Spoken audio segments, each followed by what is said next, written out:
Hello, everyone. Welcome again to another Georgetown Conversations. Today, we have the great opportunity to talk with Dr. Gert van Santen, who is a former World Banker. He was educated as a development economist, but was very interested in fishery.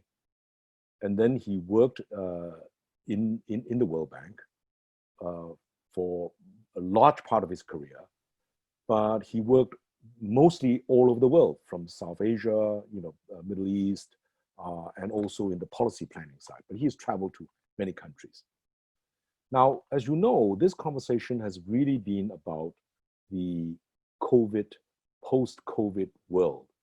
How do we now deal with the problems of climate change, geopolitics, the realities of geopolitics, technology disruption, demographics, water, food, pandemics, finance? All these are very, very complicated issues. But in reality, they're all interrelated. And the subject that we're dealing with today, fisheries, essentially food, because fishery is a very important part of our food from the beginning, from river fish, then reared fish, and then sea fish, always been a very important part of people's diet, especially the poor. So Gert, why don't you give us a view of how you see the current fish and food situation, and then take it from there. I think that the first part of the message needs to be that intrinsically, if you look at the earth, if you look at the oceans, the amount of protein that is available, both in the sea but also on land, is more than enough to feed mankind, not only at present, but also in the future, if you look at the projections for future population growth and things like that. And even if you take into account income growth as well, because that's a major factor, it determines how much people will actually eat in terms of fish. So that's the good news. The bad news is that in the past, and particularly since the Second World War, there have been two developments. One is an enormously rapid technological development, which allowed mankind to substantially increase the amount of fish they were catching. And that growth has basically stalled in the late 80s. And so when you look at marine fish production, it ends up at about 85 million tons a year or something like that. After the 1980s, the growth of fish production increased substantially, but almost entirely because of the growth of aquaculture. So we were growing fish in ponds and in nets and things like that. And that growth still continues. The second thing that has developed is that most of the fish in the sea has been caught in the past by industrial fishing vessels, often in near developed countries. Right now we have a situation whereby about half of all the marine fish is being caught by small-scale fishermen in West and East Africa, and particularly in South and Southeast Asia. And the growth of those, the number of fishermen has been astonishingly large. I think when I started out as a fishery specialist, as a young fishery specialist, the estimates, and they were nothing more than estimates, were about 5 million fishermen were in the world or something like that. Right now, the best estimate is anywhere between 35 and 50 million people. And if you add all the family members and the people that are involved in processing and marketing and what have you, you're talking about more than 100 million people that are directly dependent on small-scale fisheries. So in the past, people have tried to manage fisheries, industrial fisheries, using a certain type of theory, and that has, there are questions about the theory, but at least that has, particularly in the last 10 or 20 years, that has improved. The management in developed countries of fisheries, of marine fisheries, has improved. In small-scale fisheries, the problem is not only trying to manage the coastal resources, the main problem is what do we do with these 100 million people? What can we do in order to provide them a living, maybe in part from the sea, but in many cases, we have to create something different in terms of their income and in terms of their well-being. And so fisheries management has become much more than a theory and looking at fishes and a few fishing boats. It has become, how do we want to change what is happening in coastal areas in many parts of heavily populated areas, both in West Africa and also in India, Bangladesh, Burma, Indonesia, Philippines, and even China and Vietnam. So that is right now actually the biggest problem. What can we do in order to create a better situation for those people? That is the key question if you look at marine fisheries. In aquaculture, it's a different story. Aquaculture has been very productive. On the other hand, it has also created lots of problems. Problems in terms of water quality. It has, in many places, particularly in Southeast Asia, destroyed parts of the coastal environment. And so the land is less protected against, for example, sea level rise and storms than it used to be. So that is a problem too. But quality of water has been a major factor as well. And for some species also, disease has become a major factor. As if you look at shrimp, there are pandemics in shrimp. That has also been a constraining factor. So all these things, if you look at the future, need to be addressed one way or another if we want to have a healthy production of fish and fish products. So Gert, what you're saying is actually rings very similar in the discussions that I've had in the other fields. First of all, it's not a silo. It's not a specialized area. Actually, it is interconnected with so many other things, right? Yeah. Number one, it's a food and energy input for human beings. Number two, it's very much related to water, right? And if you pollute the water, and it's also related to the ecosystem of swamps, reefs, and ocean currents, right? You put too many plastics into the sea, you pollute everybody, right? Not just the whales, but also change the character of the swamps and affect also human beings. So it's we're beginning to see how everything is interrelated together. Now, you've given us good news, which is that actually, if we do it right, we can have enough food. But if we do it wrong, we will pollute ourselves. And as you say, we're beginning to have fish that are contaminated by pollution, some of them because of radiation. So for example, the Fukushima leakage, they go into the sea, and some of the tuna and whatever they get infected, and maybe even salmon.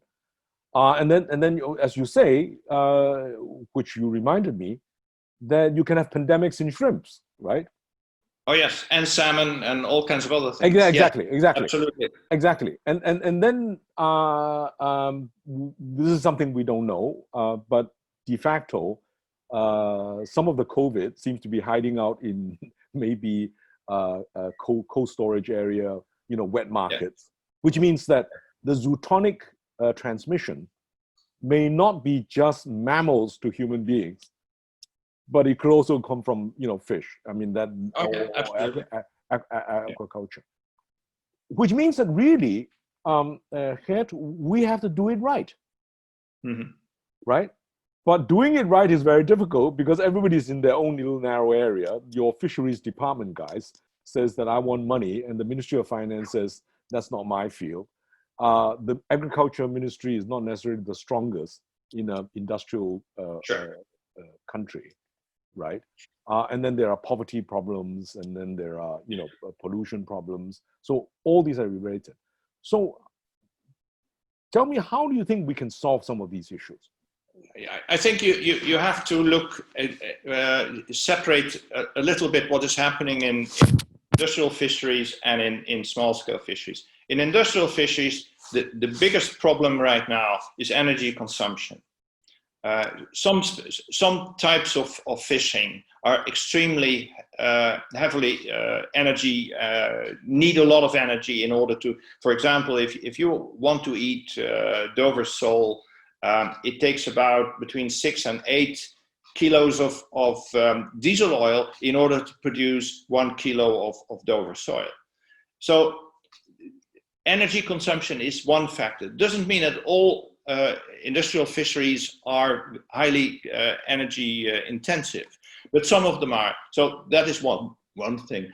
The other thing is the model that we have been using in the past for managing industrial fisheries is it is flawed, and it needs to be adjusted to make sure that you're not only looking at the production of fish weight as the only objective of the whole exercise, but you have to look at other factors as well, the impact on the environment, the impact on labor in certain instances.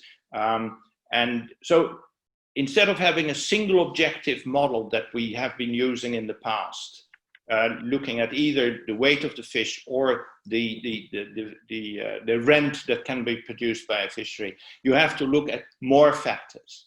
Social factors, cultural factors, and in many cases also financial factors.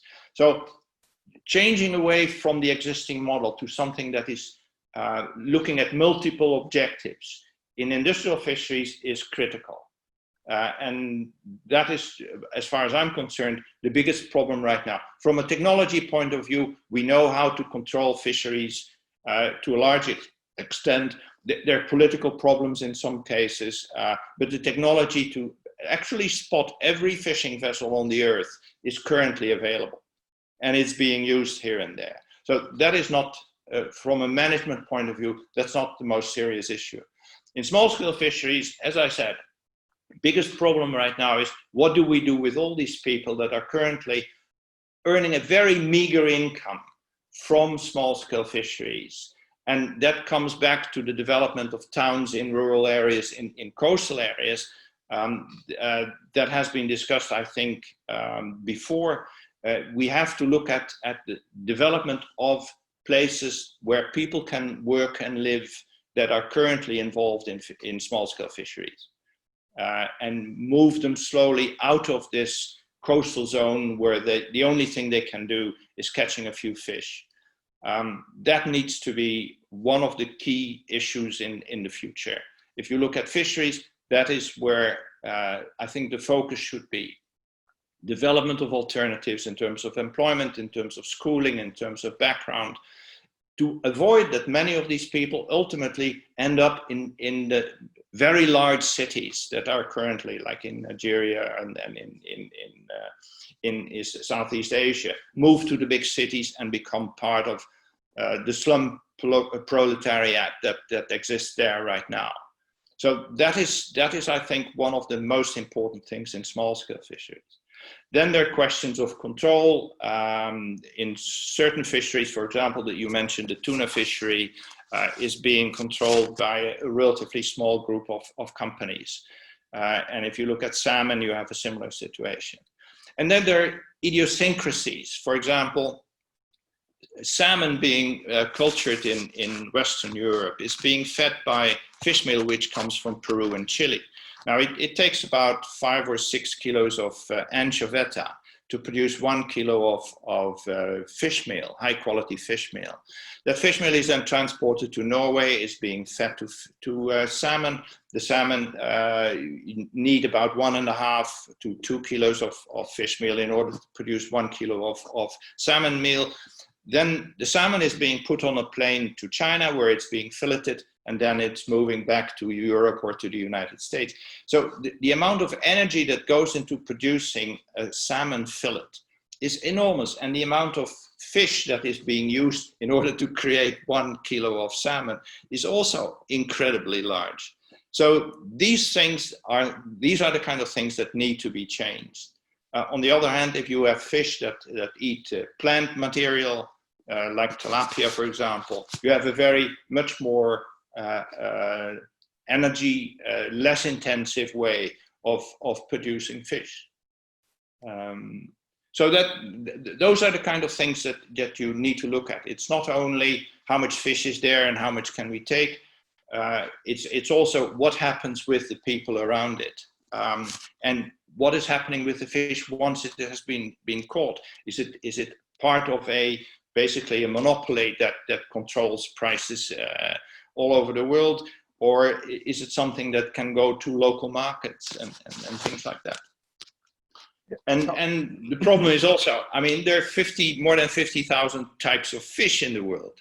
I mean, about 20 or 30 are commercially very important, but there are many more. And one of the things that hasn't happened yet is that one of the biggest resources in the oceans, mesopelagic fish, is not being exploited at all. While it is a huge resource, that because of its specific nature, it has not been fished yet, because from a technological point of view, it's difficult to do, and we don't really know yet what we can do with this fish in terms of making something from it that we are willing to eat. But from a protein production point of view, there is an enormous amount of fish in the oceans which we're not using. Right. But what you've really brought up is that we really need to look at each sector as an ecosystem. Yes. Right. Absolutely. You cannot look at it just as so this is fish. This has an ecosystem environment, Yeah. and to sum up what you're saying, the technology is available. Is a know-how, but the fishermen who are living on the borderline, they don't understand this technology. They just do whatever they can to extract the fish, and then and then if they don't do it right, there is pollution, etc. So to a large extent, we really need to have a conversation with all the policymakers, not just at the global level, at the national level, but at the local level. How do we produce the fish in the most environmentally friendly, job creation, and effective, in the sense that we're not going to pollute and waste energy, as you say, maybe more carbon produced just to get 1 pound of salmon, because the feed has to fly all the way from Peru to Norway, and then Norway back to China, and then China back to America or wherever it is, right? So it's this kind of global supply network, supply chain, may be actually in the end very inefficient. Yes. From a global perspective, even though it may be profitable from a company perspective, right? Because the margins are so great. Yeah. So let me move on to aquaculture. I was very struck that during the COVID period, some people actually discovered that they can switch to home-based water to rear shrimp, freshwater shrimp, right? But of course, as you say, they probably need the fish meal to pump into this. But the danger is, of course, if they use antibiotics. But if they keep the environment safe, then they won't get infected by all the pandemics that the unfortunate thing as far as shrimp is concerned, that's not true. I went to Malaysia, I think 10 or 15 years ago, to look at a very large new development for shrimp farming. Right. And it was located on the coast, and they tried to get very clean water, very deep from the Gulf of the Straits of Malaysia. Right. And it was somebody who had a lot of money. Right. And so we were brought there, and they had just started operating. And within, I think, 2 or 3 months, in the area which they had developed, a new shrimp culture operation, they already had disease. They had white spot. And the reason is that it's open to the air and you have lots of birds flying around. They drop droppings. And so spreading of viruses in shrimp culture is extremely easy. And it's almost impossible to stop unless you are very far from other shrimp rearing areas. But along the coast in Malaysia, as you well know, you have lots of shrimp farms. They're all together. And so that's the reason why, for shrimp at least, it's very difficult to control disease. And what they've been doing, at least in the time that I looked at it, is keep the growing season of the shrimp as short as possible. So try to stay at 4 or 5 months and then take the shrimp out, even though it may not be really mature and of the right sizes for the market. And so that's one of the things they have been doing. They're also trying different shrimp species that are less susceptible to certain viruses and things like that. I mean, they're working on it. I mean, there's a lot of money in the shrimp industry. I think that shrimp is one of the more difficult things to control. Yes, but it actually appears to be very, I mean, it's very highly valued, right? Oh, absolutely. Value. Everybody eats it. Yes. Right, right. Yeah. It's high value, especially if it's very, very large. Although if it's too large, it's not that tasty. But the medium ones seem to be very, very, yes. Very high value. I mean, I come from the island of Borneo, and we used to consider shrimp as low-grade food because it's just so much of it. And then increasingly, it's getting very, very expensive. But it's important source of protein. Yeah. So in this sense, given that the increasingly, as you say, the trend is very, very, very, very relevant, that it's becoming a bifurcated market. The bigger markets are controlled by big companies, right? And on a global basis. Yeah. And then on the lower levels, you got masses of hundreds of millions of poor people living at the edge, as it were, depending upon fisheries for food. And then if climate warming changes, that food chain is affected.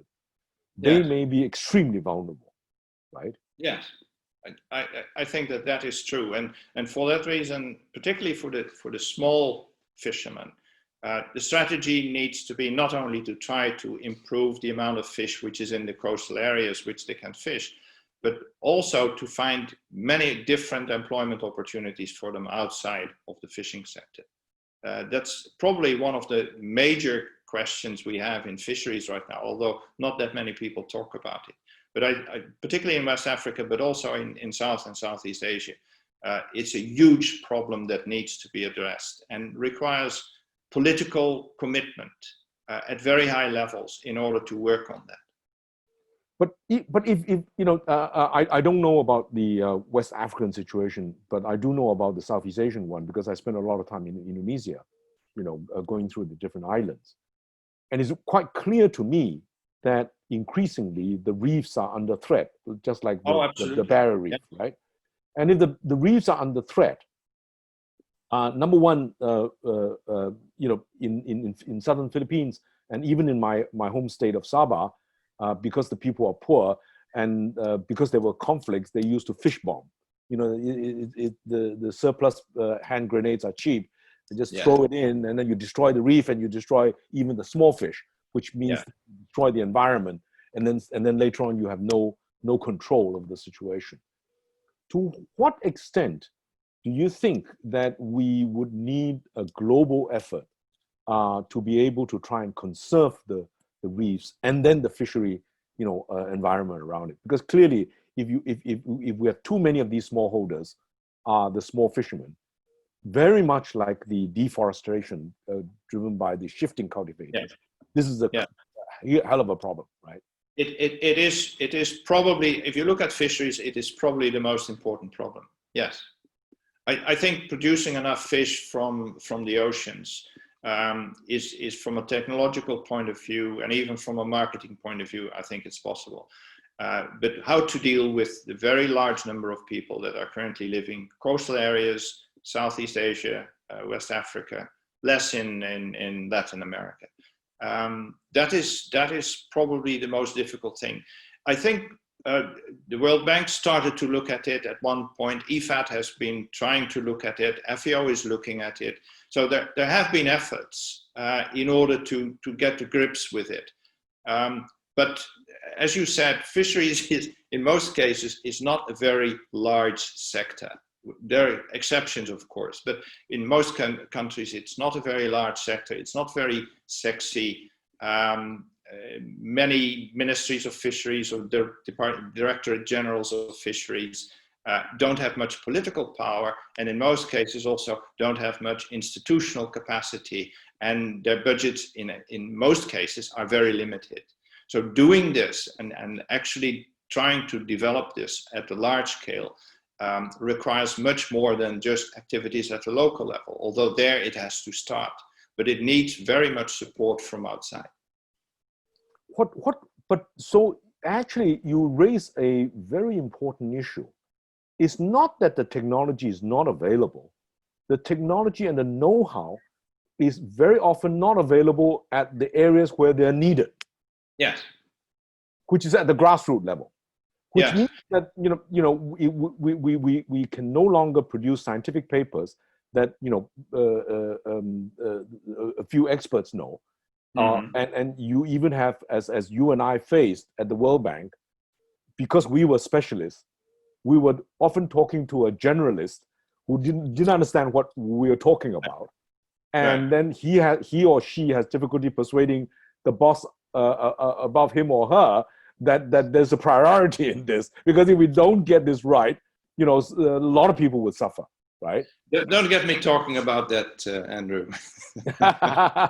No, but the areas that we don't want to talk about are actually often the areas that we need to talk about. Yes, it's something that I've increasingly from the COVID, I've come to realize that the reason why we are in this mess is that we have been in denial for too long. Right? The poverty is a messy thing. It's inequality doesn't make us look good, especially for us at the top 10%, as it were. And therefore, when we go to meet the governments working in the World Bank or IMF, you want to talk to them about the good things. You don't want to tell them to fix the dirty, really tough stuff. No. And then by ignoring the tough stuff, they come back to haunt us later with a crisis. For example, I worked a bit in Ghana and also in Yemen, and in both countries you have cooperatives, fisheries cooperatives, that organize fisheries, small-scale fisheries in a limited area. And if you talk to the various people that were running those shows, you suddenly saw that there were a few that knew exactly what needed to be done.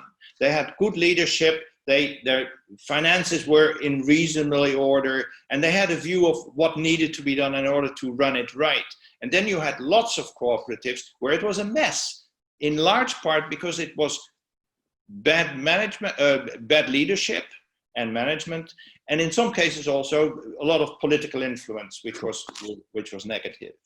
But so even at that very local level, there were people that really knew what needed to be done. So it's no secret. Right. But the politics come into it, because if you give government subsidy, then very often the subsidy goes to the bigger fishermen or the middlemen, and not to the people who really need it, right? And that's a very old story. That's a very old story. Okay. Yeah. Now, Gert, I want to share with you something that I had. I was chairman of the Khazanah Research Institute, and they were doing a study on fisheries in Malaysia. As you know, Malaysia is a large coastal area, a lot of fishermen, and again, as you say, the fishermen are in the poverty area. But coming from Sabah, in fact, I grew up in Sandakan and Kota Kinabalu, both very important sea fish, like the garupa, right?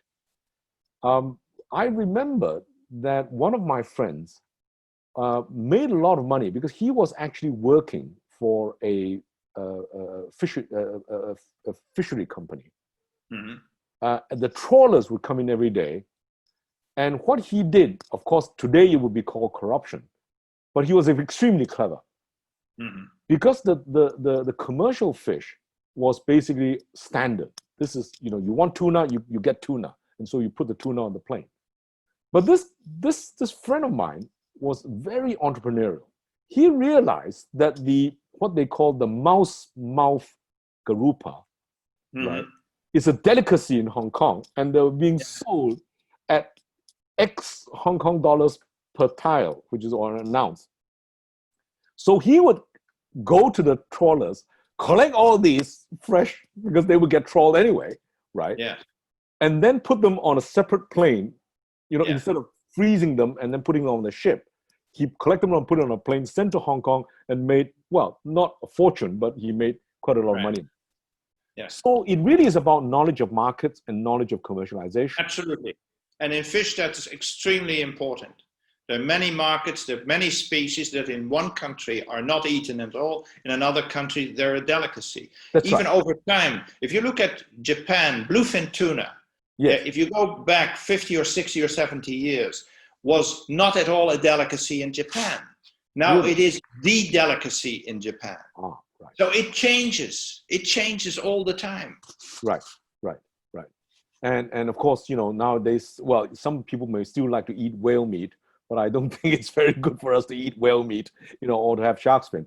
But anyway, to finish this little story, I suggested to the study to look into one area, which is the mobile phone, right? If every fisherman has got a mobile phone and they were able to catch these very special, expensive fish, because they do know what fish is valuable now. Yeah. And they were able to transmit that information back to the wholesaler, right? The wholesaler would know in Kuala Lumpur, the rich city, who would want to buy this particular fish at this particular price straight off. Yes. Right? Then the fisherman would get very good price. And all you need is to ensure that you have the logistics to deliver, the cold storage, etc., right temperature, right time, etc. So, do you know what? When I suggested it about 4 years ago, it had difficulty getting this in. This year, I saw in a newspaper article, actually some smart young kids had already developed this app and started distributing to the fishermen, which goes to show that technology can make a huge difference. Yeah, right. But I agree with you. The unfortunate thing is that for certain species, for example, if you look at all the tuna that they put in cans, right now, there's only one or two large companies that completely control what is happening in the canning industry for tuna. Right. And so there are limits to what you can do with information if the rest of the market is controlled. And the same, to some extent, the same is true for other tuna species as well. The tuna which is being caught in the Indian Ocean, and particularly in the Pacific Ocean, is being handled by only 2 or 3 very large companies that collect it from the vessels and then transport it to wherever it's going to be put in a can and whatever. And so within the system, there are constraints that in some cases need to be addressed. And some of these have national security issue involved. Absolutely. Like the fish war in Iceland, off Iceland, right? Yes. And today, increasingly in South China Sea. Yes, and the one that we are going to get now in the North Sea because of Brexit. So there's a fisheries part, political fishery part. Right. And even if you look at the management of resources, it has always been a political issue, even through the history, who is allowed to catch what. And right now, every year in the European Union, the distribution of how much can be caught by the various countries and by various kinds of vessels is being determined in one meeting in Brussels between the ministers of agriculture. And that is one of those horse trading meetings in which things are being sorted out. So politics plays a part at each level of the management what is important is that as far as fisheries is concerned, what is happening right now goes from year to year.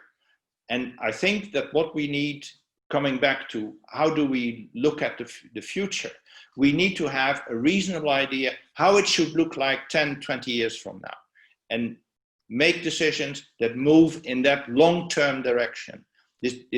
And that direction can be different in different parts of the world. But I think that we have to take into account there is a long-term way of having a strong fishery that is sustainable for longer periods of time. That is fluctuating. We cannot change that. It's nature. But where we know in general that we're being in a situation that is sustainable for the longer period of time. And I think that is still missing in many parts of the world. We're really looking at very short-term decisions and not at the long-term picture. Right. So again, trying to bring it into the systemic whole. We're not short of food. We can get it in fish, but we need an ecosystem way of dealing with this. We have the know-how, but that know-how is actually, not necessarily filtered down to the grassroots level, nor because of the bureaucratic barriers. We then enter into how, even if we were able to get a vision, we have a difficulty of how to get there, right? Mm-hmm. Because we need the organization to get there. But in order to get that organization to get there, we face a major political problem. And that politics is big politics at the geopolitical level, because people fight over territory and the rights to the fruits from the ocean. And also at the local level, because different people fight for fish upstream, downstream, water levels. Yes. So it's all actually connected, right? And that's why in order to buy time, which is exactly what we're talking about, we really need to get this message out there that we have the technical solutions, but we can't get at the political solution, mm-hmm. and or the bureaucratic solution, right? Yeah. So technology enables us to do many things, which is the good part. But if we mess it up, it could be the bad part of it. Yes. And that's why we need to manage it well, right? Mm-hmm. So that's a very hopeful message, but at the same time, we keep on bumping against this problem of politics, to get the vested interest, in this. If I'm making a lot of money because I control this particular product, right, and I control also the downstream distribution, right? I control the trawler fleets and I control the downstream distribution. And I also need to control one, and then you control the whole system. That's one of the problems. Right, right. It's also like water, right? In discussing with Sasha on water, if you are one of the biggest brands selling bottled water, you actually then discover you can control water. And then if you control water, which the poor people need, when do you supply it and when do you get the drought and all that? All these becomes extremely complicated. Wow, that's very, very helpful. I think what I think here, world fish actually is in Penang, as you know. Yeah, absolutely. And maybe we could get maybe some of them to join us and have a good discussion over this, because this is a fascinating topic. It is, and World Fish has been involved in this for quite a long time. But they particularly, well, not all the time, but in many instances, they have looked at more technical problems, right? Particularly as far as aquaculture is concerned, right? But they have a lot of knowledge and experience as far as this is concerned, and they're spread all over the world. They're not only in Penang; they're also in Cairo. There are other places. Right. Right. So, right. But again, here we face the same problem. The technical people know how to solve the problem, mm-hmm. but they cannot solve the political problem, which is the one that really ultimately make sure that whether you can deliver or not deliver, right? Yeah. And I think that because this problem ultimately is a political problem, I think it is very important that there are sufficient institutions existing or whatever that are able to work together to deal with this. Because right now there are a number of organizations, and the World Bank is one of them, but FAO is another, the Asian Bank. They're all looking at it to some extent, but for them, it's also a relatively small sector. There are much more important sectors they're looking at. So it doesn't get the kind of information or attention that it should get. I think that if the various institutions that are involved in fisheries management, not only international financial organizations, but also some research institute, the World Fish Organization, others, if they're able to work together, which has been a mess in the past, I agree. But if they're able to work together and move towards a more or less agreed, this is what we want to do, these are the things that really need attention at this point, then I think that it would be possible to deal with the political issue. It will get enough attention, enough weight in order to address this. And I tried to do it the years before I left the bank. But then the bank has tried to set it up. It was called ProFish at one time, coordination with FAO, with the Asian Bank, with bilaterals. But it needs far more than just that.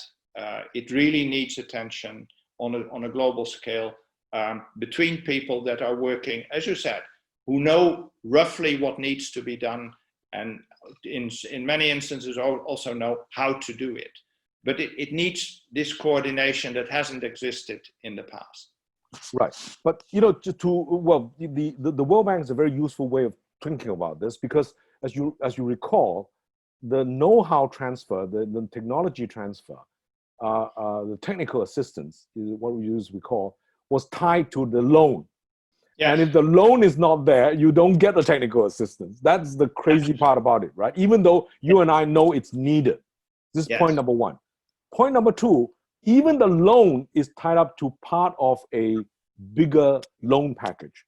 So if there's a poverty package, then actually the fisheries part becomes part of the poverty loan, not a holistic loan of how do you change the whole system, right? Absolutely. And then if it doesn't get driven, and this problem just festers on until the next project manager comes in and then reinvent the wheel, because they have to understand what the local conditions are before they can actually design the product that would really help the people. Yeah. So it's a system issue that we really need to grapple with. And how do we tell that story in a simple manner that people get it? Increasingly, that's what I think that we face. It's a mental barrier, a paradigm, right? And if we don't clear our mind that, oh, the market will solve everything or the government will solve everything, it's not that simple. It's actually both the government and the market is needed, to get this right. Absolutely.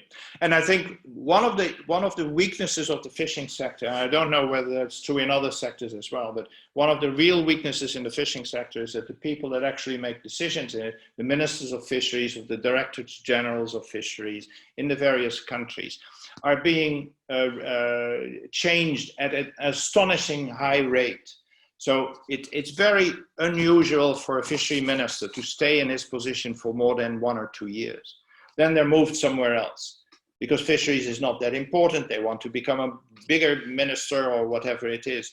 And so at the top of many ministries, it's very difficult to get a long-term vision on what should happen. And the ministries themselves are, in most cases, highly understaffed and don't have enough people to actually make it work. There are exceptions. In India, there are certain places where you have dedicated people. In Indonesia, there was a minister who has, at one point, until recently, done very well. But it's an exception. It's not the rule. Right. So you've identified, the old problem that I've heard very often described in China. Those people who know cannot decide. Those people who decide don't know. Absolutely. And it's very rare that you have those people who can decide also know. So it's a rare combination, as we all know. Yes, absolutely. Yeah. So it is an informational problem. It's a way of a mindset. It's understanding how we live in an ecosystem and that we interact and depend upon each other. Yes. No, here we can talk forever, but this is very, very helpful. Thank you. Thank you very much indeed. And we'll carry on again this Georgetown conversation. Thank you very much, Andy. It was a pleasure. Bye-bye. Bye-bye.